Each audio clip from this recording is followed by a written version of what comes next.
Sagittarius အကြောင်းပြောပြပါမယ်နော် Sagittarius တွေကများသောအားဖြင့်သူတို့ကလွတ်လပ်မှုကိုသဘောကျကြတယ်အတွေးခေါ်လဲကောင်းကြတယ်ခီးသွားတာတွေလည်းဝါသနာပါတယ်ခီးသွားလုပ်ငန်းတွေနဲ့လည်းအောင်မြင်တတ်ပါတယ်လွတ်လွတ်လပ်လပ်နေရတာကိုကြိုက်တဲ့သူဖြစ်တဲ့အတွက်သူတို့ကစီးရီပေါင်းတွေနဲ့လောက်ရတဲ့အလုပ်တွေဆိုရင်တိတ်ပြီးတော့အဆင်မပြေတတ်ဘူးလွတ်လွတ်လပ်ပေါ့နော်ခီးသွားတာတို့နောက်အတွေးခေါ်ပိုင်းလည်းကောင်းတာဖြစ်တဲ့အတွက် healing လုပ်တဲ့အပိုင်းတွေဒီ astrology စဉ်းစားတဲ့ astrology တို့အဲ့လို tarot reader healing လုပ်ပေးတဲ့လုပ်ငန်းတွေပေါ့နော်အဲ့လိုလုပ်ငန်းတွေမှာအောင်မြင်နိုင်တယ်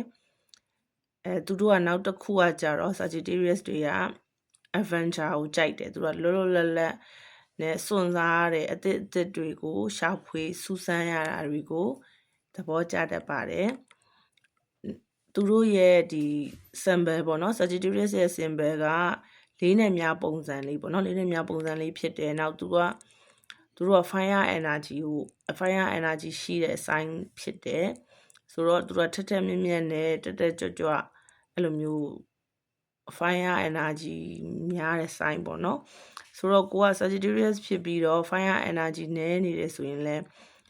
ဒါလမ်းကြောင်းမမှန်သေးဘူးလို့ပြောလို့ရတာပေါ့နော်ဒါကြောင့်ကိုရဲ့ဘတ်ချက်မှာ Sagittarius ကဘယ်နှခုရှိနေလဲပေါ့နော် Sagittarius ဥမာဘတ်ချက်မှာ Sagittarius 3ခုနဲ့အထက်ရှိရဲဆိုရင်ဒါ Sagittarius စစ်တယ်လို့ပြောလို့ရတယ်ဒါကြောင့် fire energy ကိုမှများတဲ့နဲ့ fire energy နည်းနေတဲ့တကြွမှုနည်းနေတယ်ဆိုရင်ကိုကအယောင်တောက်တောက်လေးတွေဝတ်ပေးတာတို့အဲ့လိုမျိုးပေါ့နော်ကိုလည်းလှုပ်ရှားမှုများများလုပ်ပေးတာမျိုးဆိုရင် fire energy ကိုထောက်ပံ့ပေးပြီးတော့ကိုယ့်ရဲ့ကောင်းတဲ့စွမ်းအင်တွေထွက်လာမယ်အဲ့ဒါဆိုရင်Sagittarius လေးတွေကအောင်မြင်ပျော်ရွှင်ပြီးတော့ပျော်ပျော်ရွှင်ရွှင်နဲ့လုပ်ငန်းတွေလည်းအဆင်ပြေမယ်ဘဝကိုဖြတ်သန်းတဲ့နေရာမှာလည်းပို့ပြီးတော့လွယ်ကူပါလိမ့်မယ်သူတို့ရဲ့planet ပေါ့နော် ruler planet က Jupiter ဖြစ်တယ် Jupiter ဖြစ်တဲ့အတွက်သူတို့ကကောင်းခြင်းဆိုးခြင်းတွေကိုမြန်ဆန်ဆန်ရရှိတဲ့ sign တွေလည်းဖြစ်တယ်ဒါကြောင့်ကောင်းတဲ့ရလဒ်တွေကိုလုပ်နေမယ်ဆိုကောင်းတဲ့အလုပ်တွေလုပ်နေမယ်ဆိုရင်ရလက်ကောင်းတွေမြန်ရပြီးတော့သူတို့ကတကယ်လို့မကောင်းတဲ့ဆိုးတဲ့ကိစ္စလေးတွေလုပ်မယ်ဆိုရင်လည်း reset ကမြန်လေးရနိုင်တယ်ပေါ့နော်ဒါလေးကတော့သတိထားမှဖြစ်ပါတယ်ရှင်